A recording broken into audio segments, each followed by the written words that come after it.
আকিকা না দিলে কি শিশুর বিপদ কাটে না? আকিকা না দিলে শিশুর বিপদ কাটে না এমন কোনো কথা কোরআন হাদিসে নাই।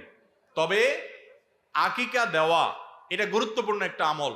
আল্লাহ কাউকে পুত্র সন্তান দান করলে 2টি ছাগল, আর কন্যা সন্তান দান করলে 1টি ছাগল জবে করা, এটা নবীজি সাল্লাল্লাহু আলাইহি সাল্লামের সুন্নাহ। এটা জন্মের 7ম দিনে, না হলে 14তম দিনে, না হলে 21তম দিনে করবেন। সেটাও যদি কোনো কারণে না হয়, পরে যে কোনো সময় করলেও আদায় হয়ে যাবে। এমনকি কারো শিশু কারো যদি আকিকা দেওয়া না হয়, বড় হওয়ার পরে তার আকিকা দিলেও আদায় হয়ে যাবে।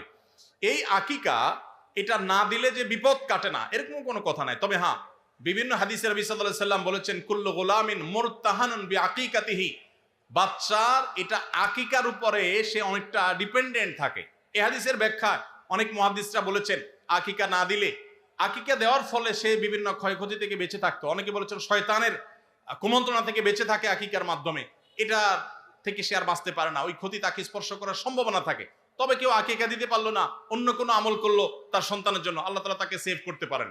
এমন কোনো কথা নাই যে আকিকা না দিলেই তার সন্তানের বিপদ কাটবে না। তবে আকিকা দেওয়া উচিত, এর মাধ্যমে সন্তান নানাভাবে উপকৃত হয়, নানাভাবে সেভ থাকে, নিরাপদে থাকে। আল্লাহ আমাদের যাদের সামর্থ্য দিচ্ছে তাদেরকে আমল করার তৌফিক দান করুন।